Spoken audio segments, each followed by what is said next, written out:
আউযু বিল্লাহি মিনাশ শাইতানির রাজিম বিসমিল্লাহির রহমানির রহিম।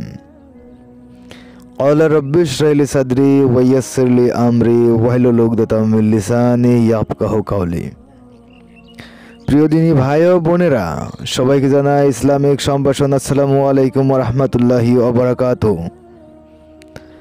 আজকের এই এপিসোডে আপনাদেরকে শিখাবো অবাধ্যকে কিভাবে বাধ্যগত করা যায়। অবাধ্য বলতে যে বাধ্য নয়, যে কথা শুনে না, যে কে বলতে হয় যে উত্তর দিকে যা, সে দক্ষিণ দিকে চলে যায়। তাকে যদি বলা হয় যে দক্ষিণ দিকে যা, সে উত্তর দিকে চলে যায়, তাকেই বলা হয় অবাধ্য।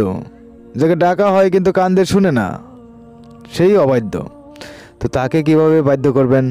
এবার তো অন্তরে মানুষটা কি চায় যে সে আমার প্রিয় পাত্র হোক, সে আমাকে ভালোবাসুক, এইভাবে আপনি ভাবছেন, কিন্তু সে তো ভালোবাসে না।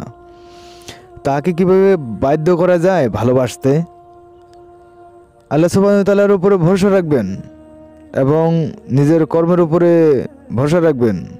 যে কাজটা করছেন সে কাজের উপরে ভরসা রাখবেন, তাহলে আপনার অবশ্যই যে কোনো তদবির দিয়ে কাজ হবে। একটি কথা মনে রাখবেন যে গুরু ছাড়া কোনো কিছুই শেখা যায় না।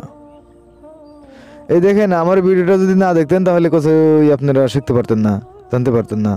কিন্তু আমি গুরু নয়, কিন্তু আমার একজন গুরু আছে, তাই না?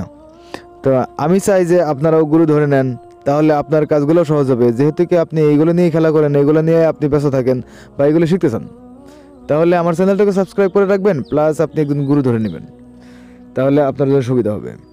যে কোনো কাজ আমাদের দ্বারা আপনারা করে নিতে সক্ষম হবেন ইনশাল্লাহ। সেগুলো অবশ্যই আপনারা করতে চাইলে আমাদের কন্ট্যাক্ট নাম্বার 9365938282 নাম্বারে কল দেবেন আর পীর ধরে নেবেন। পীর ধরে নিলে আপনাদের জন্য সুবিধা হবে। আসসালামু আলাইকুম রহমতুল্লাহি ওয়া বারাকাতুহু।